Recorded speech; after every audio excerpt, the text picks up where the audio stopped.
Hi everyone, in this video I'll show you how to build a pop-up model in Webflow. First, open your Webflow and add a div block by clicking on the plus button on the left side and pressing on div block. Select it. On the position at the right side, simply select fix.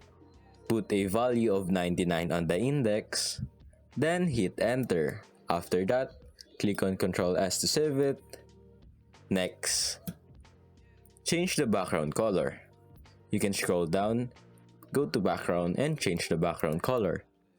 Type in a color, then scroll down, set the opacity to very low. Then you can scroll down again and choose a pointer. I mean a cursor. Choose the pointer as a cursor.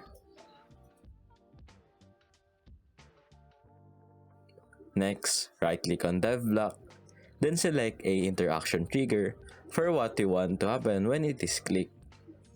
After choosing what you want here, simply create a component. Input name and add a group.